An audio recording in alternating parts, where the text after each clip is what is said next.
오늘은 부활주일입니다. 해마다 우리는 부활주일마다 듣는 말씀이 익숙합니다.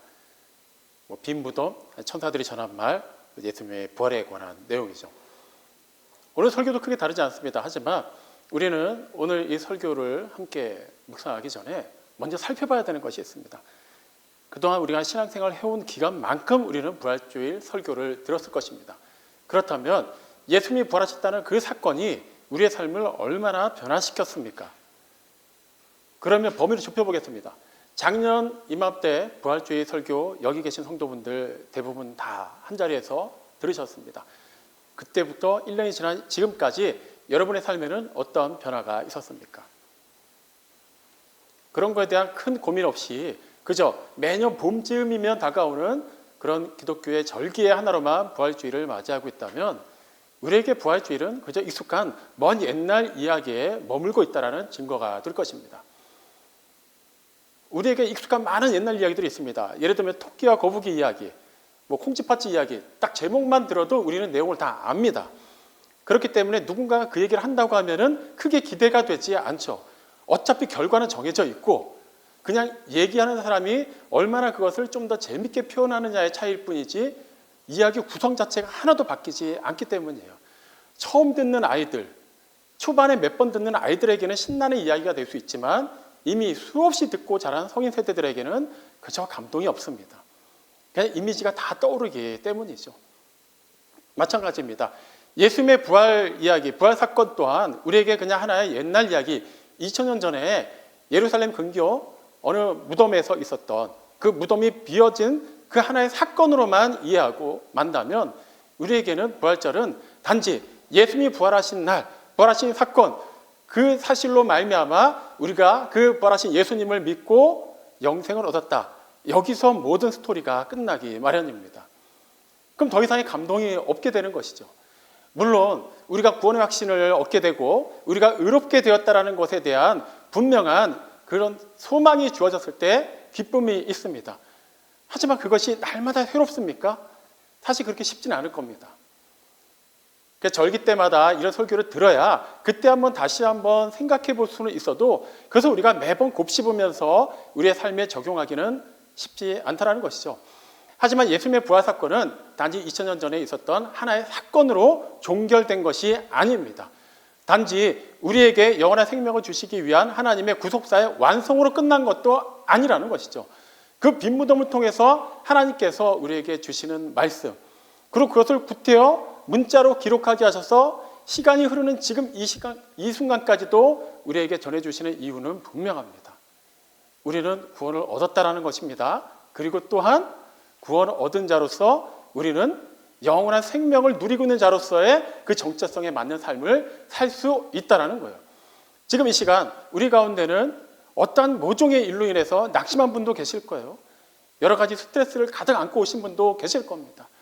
아니면은 여러 가지 일을 시도하는 과정 가운데 이 문제는 도저히 해결이 안 된다. 이제는 내가 할 만큼 다 했고 이제 이거는 여기서 끝인가 보다라고 체념하듯이 뭔가를 놓고 이렇게 자포자기한 분들도 계실 겁니다.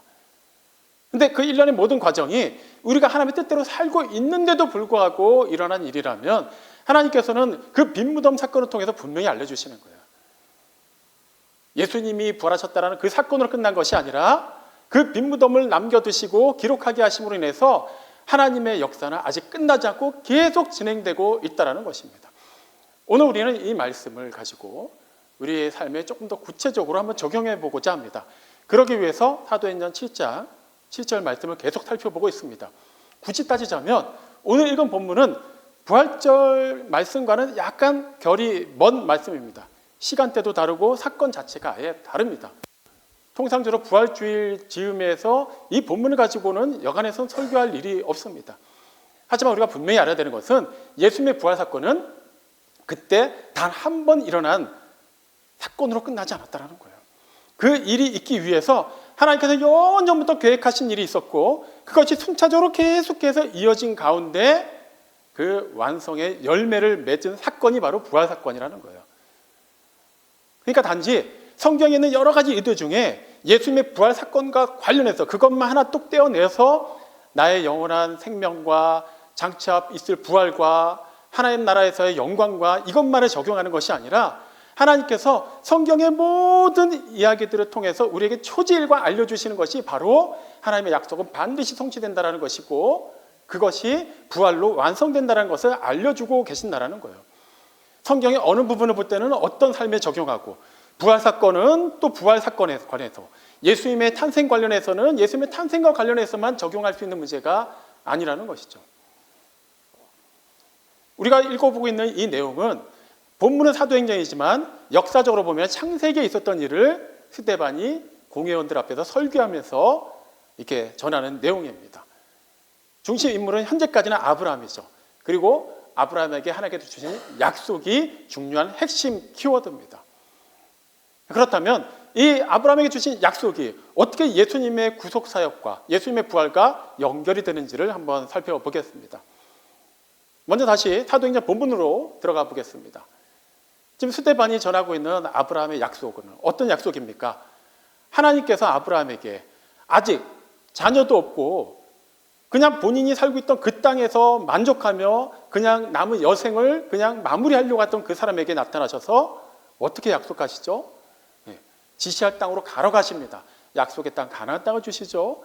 그리고 그곳에서 많은 믿음의 후손들이 나올 것이라고 말씀하세요. 이미 아브라함의 아내 사라는 생산할 수가 없는 사람입니다. 물리적으로 후손을 얻는 것 자체가 불가능한 일이죠. 그리고 그 가나안 땅이라는 곳이 아브라함에게는 미지의 땅입니다. 그곳에 원래 친척들이 살고 있거나 예전에 아브라함의 조상 때 어느 정도 지분을 확보해 놨기 때문에 그냥 가서 당당하게 자기의 권리를 주장할 수 있는 것이 아니라 거기 가서 어떤 사람들을 만나게 됐지, 과연 어떤 상황을 마주하게 될지도 전혀 모르는 상황 가운데서 하나님께서 약속을 주셨다는 거예요. 자, 그 약속을 믿고 갔습니다. 그런데 그 약속이 주어졌으니 이제부터는 그냥 모든 것이 탄탄대로가 열려야만 할 것인데 실상은 그러지 않았습니다. 하나님께서 주신 약속이 성취되기까지 어떤 일이 있었습니까? 상당히 긴 시간의 기다림이 있어야만 했어요. 억압이 있었고 눈물이 있었습니다. 심지어 그의 후손들이 몇 시간, 아예 그런 개념이 아니죠. 400년 동안에 약속의 땅도 아니고 다른 나라로 가서 나그네처럼 살다가 또 그것에서 종이 되어서 종살이를 해야만 했습니다. 이쯤 되면은 하나님의 약속은 잊힌 겁니다. 아니 도대체 아브라함에게 하신 약속이 아브라함의 후손들까지 400년이 흐르는 동안에 가시적으로 눈에 보이지 않으면 이거는 그냥 약속이 파기된 거 아닌가요? 그런데 결과적으로 어떻게 됐습니까? 하나님의 약속은 전혀 깨지지 않았다는 거예요. 그 400년이라는 시간 동안에 하나님은 궁극적인 그 약속을 성취하시기 위해서 필요한 모든 과정을 신실하게 차곡차곡 진행해 오셨던 것입니다. 우리는 신앙생활하면서 이 대목에서 많이 흔들립니다. 분명히 간절하게 기도하는데 기도 응답이 되지 않는 것 같아요. 말씀을 그렇게 신뢰하고 살아가는데 삶이 더욱더 팍팍해지는 것 같습니다. 믿음으로 담대하게 전진하고 싶은데 사방이 꽉 막힌 것 같은 그런 상황이 너무나도 많아요. 그러면 우리는 아마 한 번쯤 아니면 그 이상 여러분 이런 생각해 보셨을 거예요. 표현은 다르지만 맥락은 같습니다. 하나님 이게 뭡니까? 나에게 주신 그 뜻, 그 약속, 하나님의 계획이 과연 유효한 겁니까? 지금 나를 인도하시는 게 맞습니까? 내가 그냥 세상적으로 살다가 이런 일을 당하면 내 탓이라고 생각이라도 하겠는데 나는 분명히 하나님 뜻대로 살고 하나님의 약속을 붙잡고 살고 하나님의 뜻을 따라서 기도하고 있는데 왜 나에게는 이렇게 어려운 일이 계속해서 다가오는 것입니까? 하지만 지금 스데반이 말하고 있는 내용의 핵심이 무엇입니까? 우리가 사는 현실은 충분히 그럴 수 있다는 거예요. 하나님도 심지어 그렇게 말씀하셨다는 것이죠. 스데반이 뭐라고 얘기합니까? 약속을 주시고 그를 약속의 땅으로 보내셨는데 그 다음 내용이 무엇입니까? 그의 후손들이 나그네가 될 것이고 400년 동안 종살이를 하게 될 것이고 괴로움을 당할 것이다. 하나님은 나의 백성이기 때문에 아무 문제 없이 그냥 평안하게 그냥 대대로 잘 살 것이다. 이런 약속을 하지 않으셨어요. 나의 백성이기 때문에 반드시 내가 그 백성에게 준 약속은 성취될 것이다. 하지만 그 과정 가운데 기다림의 시간이 필요할 것이고 아픔도 필요할 것이다. 근데 여기서 끝났나요? 아니죠. 오늘 읽은 본문 7장 7절을 보면 아브라함에게 주신 그 약속이 어떻게 진행되는지가 정말 일목요연하게 짧게 나와 있는데 다음과 같죠. 그동안에 아브라함의 후손들, 그 약속의 자손들을 괴롭혔던 자들을 하나님께서 심판하시겠다고 합니다. 그리고 그들이 나와서 이곳에서 나를 섬기리라 라고 말씀하세요. 하나님의 약속이 핵심이 무엇입니까? 무조건 잘 될 것이다. 내가 약속한 것이니까 그냥 아무 문제 없을 것이다가 아니라는 거예요. 문제 있을 것이다. 하지만 그 약속은 끝끝내 이루어진다는 거예요. 문제가 있음에도 불구하고 이루어진다가 아니에요. 그 문제라는 것이 우리 입장에서는 왜 필요한 것일까요? 어차피 약속하셨으면 아무 문제 없이 고통 없이 그냥 잘 되게 해주시면 하나님도 편하시고 우리도 편한 거 아닐까요? 그리고 예수를 믿지 않는 사람들이 볼 때도 그게 더 확실한 복음의 증거가 되지 않을까요? 예수 믿는 사람들은 정말 아무 걱정거리도 없이 살고 병 걸렸던 사람들 다 낫고 다 부자로 살고 자녀도 다 잘 되고 가정들도 다 평안하고 그러면 누구라도 예수 믿고 싶어 하지 않을까요? 하지만 하나님의 자녀가 된다는 것은 하나님의 그 정적인 그 주권적 섭리로 그 은혜로 우리에게 주어지는 선물임에도 불구하고 우리가 여전히 예전부터 계속해서 익숙하게 찌들어 있는 그 죄성이라는 게 있기 때문에 이것은 반드시 씻겨 나가야 되고 깎여 나가야 되고 다듬어져야만 된다는 거예요. 그 고난이라는 용광로를 통해서 그 원석이 들어가고 그 고통의 시간이 지난 뒤에 불순물들이 다 제거되고 나서야 순금이 나오는 것과 같이 하나님께서는 그 고난을 그냥 단지 내가 뭐 때문에 너희한테 이렇게 죄 가운데서 죽어 마땅한 너희를 이렇게 살리고 내 자녀로 삼아야 되느냐, 내가 이 정도까지 했으니 너네도 좀 골탕 좀 먹어봐라, 이런 게 절대 아니라는 것이죠. 하나님이 자녀로 삼아주시고 삼아주기로 하셨는데 그 즉시 그 일이 이루어지는 순간 우리는 죽을 수밖에 없기 때문에 우리 너무나도 잘 알고 있지 않습니까? 하나님은 거룩하신 하나님, 소멸하는 분이시기 때문에 그 거룩하신 분 앞에서 전혀 거룩과는 상관이 없는 오염투성인 우리가 하나가 되는 순간 우리는 소멸될 수밖에 없는 거예요. 하나님이 사랑이셔서 우리를 품어주시려고 하는데 우리를 품으시는 순간 우리는 그 하나님의 거룩하심 앞에서 심판을 받을 수밖에 없기 때문에 하나님께서 택하신 방법이 무엇입니까? 우리의 죄의 모든 짐을 아무 죄가 없는 자기 아들에게 짊어지우셨다라는 거예요. 그 아들이 우리의 죄를 다 짊어지시고 우리의 죄값을 치르셨기 때문에 그 아들을 믿는 자, 그 아들 안에서 신앙 고백을 하는 자에게는 하나님의 자녀가 되는 권세가 주어진 거예요. 하지만 우리는 여전히 예전의 죄성이 남아있기 때문에 깨져 나가는 것이죠.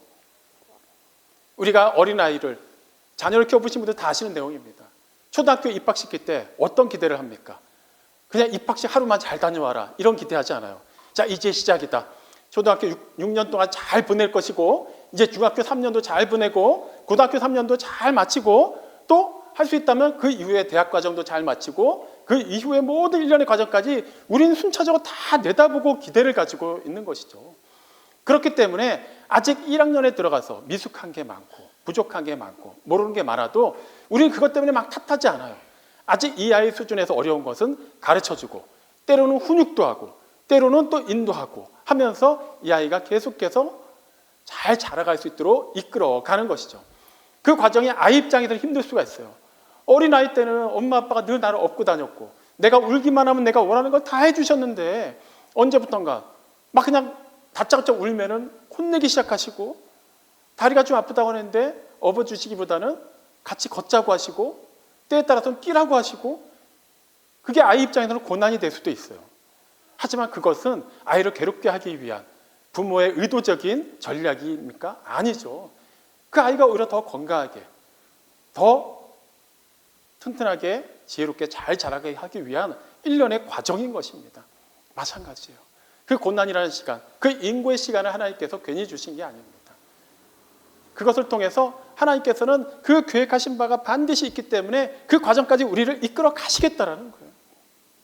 그러므로 지금 혹시라도 어떤 낙심거리가 있거나 어떤 괴로움 때문에 하나님의 뜻에 대해서 의심해 가거나 그 고난에 그냥 사로잡혀서 하나님의 뜻과는 상관없는 세상적인 방법에 또 이렇게 몰두하고 계신 분이 계시다면 우리는 다시 한번 생각해 봐야 돼요.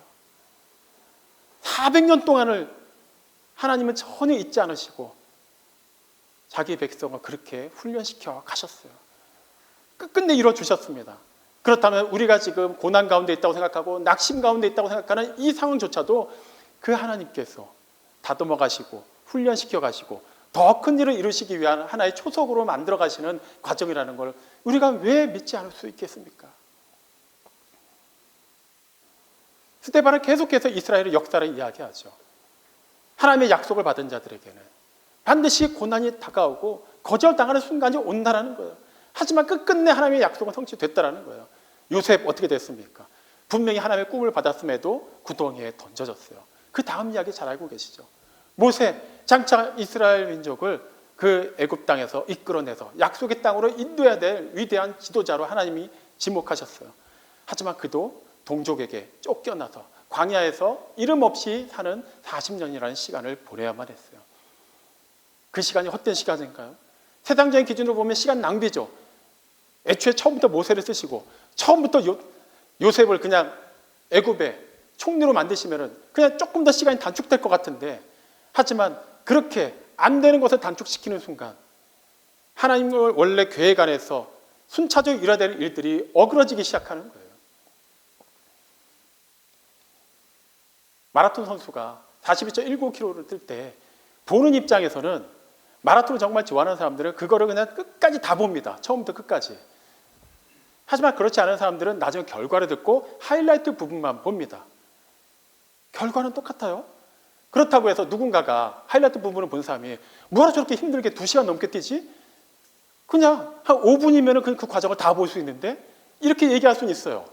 하지만 그렇다고 해서 선수가 실제 5분 내로 그 구간을 뛸 수 있습니까? 없습니다. 결과는 다 알아요. 2시간 넘는 시간 동안 포기하지 않고 이 선수가 훈련받은 그 페이스를 유지하면서 가면은 반드시 완주할 겁니다. 하지만 그 시간을 5분, 10분으로 줄일 수는 없다는 거예요.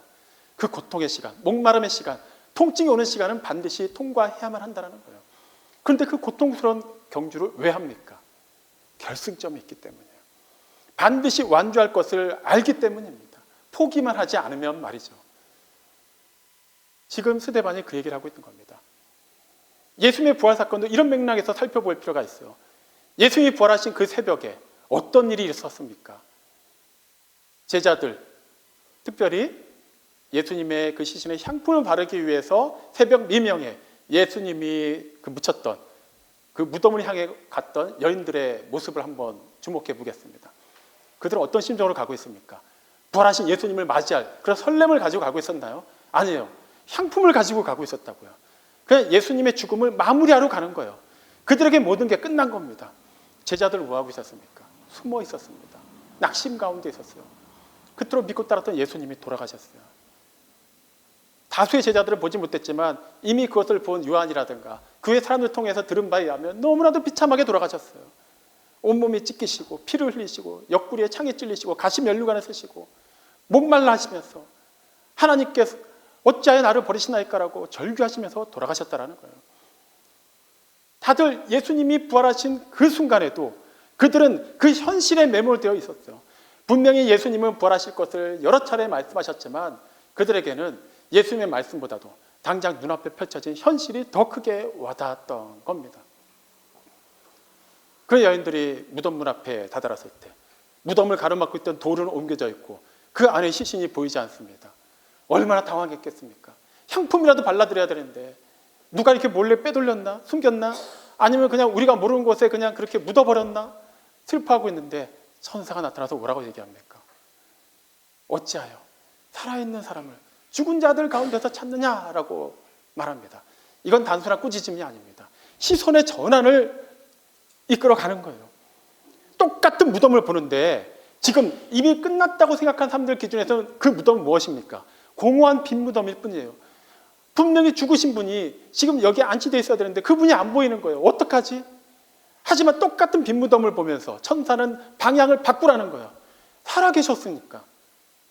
살아나셨으니까. 죽은 사람처럼 이곳에 누워 계실 이유가 없으니까 비어있다라는 거예요. 생각을 바꾸라는 거예요.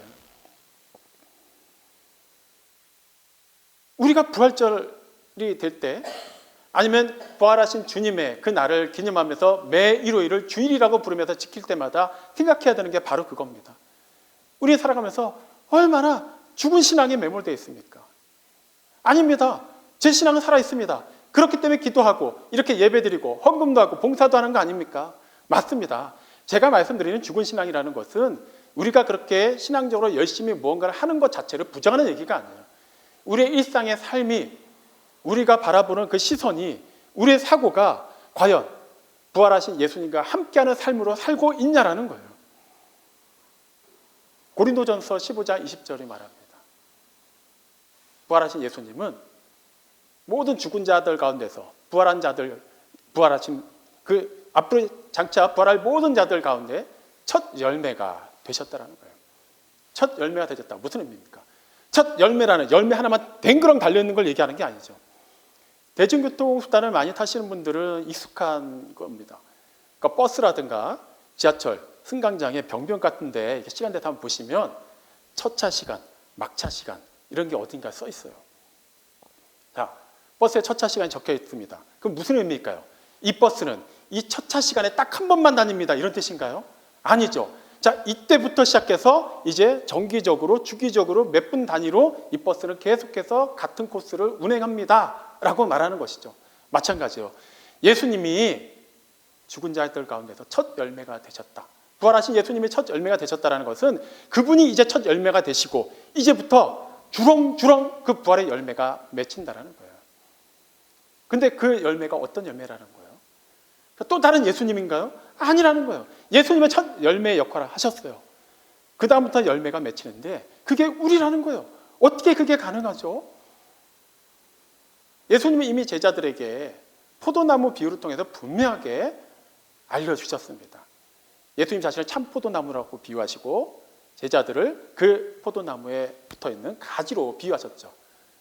핵심이 무엇입니까? 생명 공동체, 운명 공동체라는 거예요. 우리가 예수님을 믿는다는 것, 예수님을 구세주로 영접했다는 것은 단지 그러니까 예수님이 나의 구세주가 되십니다라고 입술로 그냥 기계적으로 고백함으로 인해서 자동으로 그냥 뭔지도 모르겠지만 구원받는 그런 마법 주문과 같은 것이 아니라는 거예요. 우리가 예수님 믿는다는 것은 우리가 예수님 안에 있습니다라는 거예요. 예수님이 또한 우리 안에 계십니다라는 거예요. 그 예수님이 요한복음 15장 5절에서 뭐라고 말씀하십니까? 나는 포도나무에 너희는 가지니 그가 내 안에 내가 그 안에 거하면 사람이 열매를 많이 맺나니 나를 떠나서 너희가 아무것도 할 수 없음이라라는 거예요. 마지막 말씀이 뭡니까? 예수님을 떠나서는 아무것도 할 수 없다라는 거예요. 우리는 예수님을 따라서 우리는 살 수가 없다라는 거예요. 그냥 인간의 몸을 입고 있는 이 순간 동안, 호흡이 붙어있는 그 순간 동안은 살 수 있지만 이 호흡이 끊기고 하나님의 심판대 앞에 서는 그 순간부터는 우리는 영원한 죽음밖에는 맞이할 수 있는 결과가 없는 존재들이었어요. 하지만 예수님을 떠나지 않고 예수님과 함께하고 예수님과 더불어서 살게 된 이상 우리는 모든 것을 할 수 있게 해줬다는 거예요. 여기서 말하는 모든 것의 핵심은 바로 영원한 생명이 되는 것이죠. 예수님이 부활하셨고 예수님이 영원히 살아계시기 때문에 그 부활하신 예수님을 믿는 우리 또한 그분과 함께 영원히 살게 되었다는 거예요. 우리가 그토록 좋아하는 빌립보서 4장 13절 말씀이 그냥 아무 이유 없이 뚝 떨어져서 나온 말씀이 아니에요. 내게 능력 주시는 자 안에서 내가 모든 걸 살 수 있다. 내가 이걸 하고 싶은데 어쨌거나 내가 예수를 믿으니까 이 일은 내가 반드시 하게 될 것이다. 이게 아니죠. 내가 예수님 안에 있기 때문에 포도나무 가지가 당연히 포도 열매를 맺는 것처럼 우리 또한 예수님 안에 있음으로 말미암아 그분의 생명이 우리 안에서 가득한 것이죠. 그분의 사랑이, 그분의 소망이, 그분의 믿음이, 그분의 희생이, 그분의 인내가 우리 안에서 계속해서 자라난다는 거예요. 그렇기 때문에 우리는 매년 다가오는 이 부활주일을 맞이할 때마다 예수님의 그 부활하심에 대해서 기념하고 감사할 뿐만 아니라 그 부활하신 예수님이 지금도 살아서 역사하시고 나와 함께 하시고 우리와 함께 하시고 우리를 품고 계시기 때문에 그 부활 소망으로 우리는 지금 어떻게 살아내고 있는가에 대해서 우리의 신앙 자세를 다시 한번 점검해 봐야만 한다는 것입니다. 베드로전서 1장 3절은 베드로가 하나님께 찬양해야 되는 분명한 이유를 이렇게 얘기합니다. 우리 주 예수 그리스도를 죽은 자 가운데서 부활하게 하심으로 말미암아 우리에게 산 소망이 되게 하셨기 때문이다라는 거예요. 하나님을 왜 찬양해야 된다고요? 찬양해야만 왠지 복을 주실 것 같으니까? 찬양하지 않으면 뭔가 저주를 받을 것 같으니까? 아닙니다.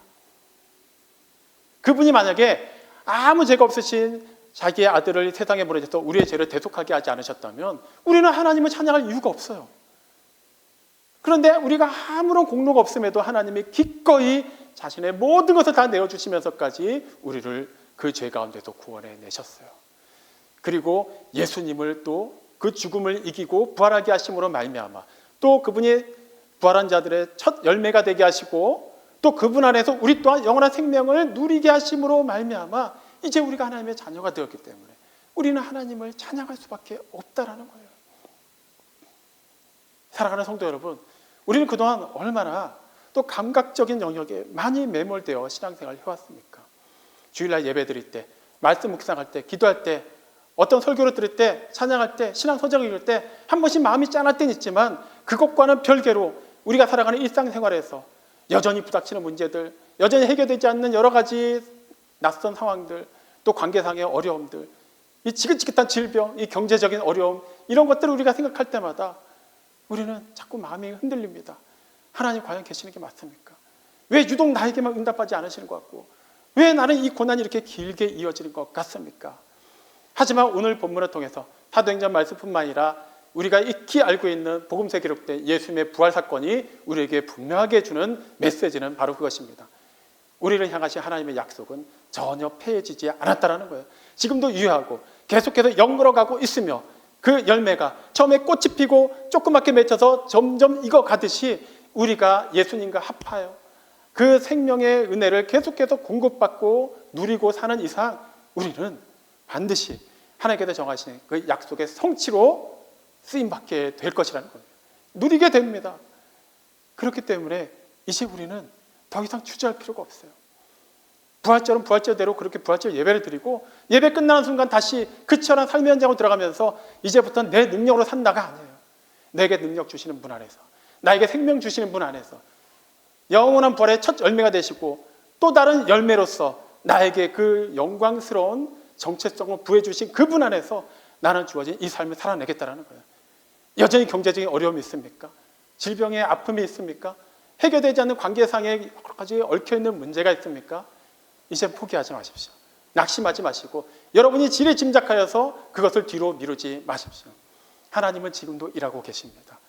놀라운 그 구속의 역사를 이루셨을 뿐만 아니라 계속해서 회복하시고 계속해서 새롭게 하시고 강건케 하시는 은혜를 우리에게 부어주고 계십니다. 뒤로 미뤄두었던 기도 제목이 있습니까? 다시 무릎을 꿇으시기 바랍니다.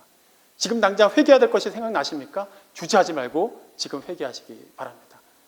관계상의 아픔이 있습니까? 먼저 다가가서 손을 내미시기 바랍니다. 아브라함에게 약속하시고 끝끝내 그 약속 이루시는 하나님, 아브라함의 하나님, 이삭의 하나님, 야곱의 하나님이 바로 우리의 하나님 아버지가 되십니다. 그분의 은혜 안에서 우리는 다시 기도할 수 있습니다. 다시 일어설 수 있습니다. 그리고 다시 살아낼 수 있습니다. 이것이 부활신앙으로 살아가는 성도의 마땅한 자세입니다. 아멘.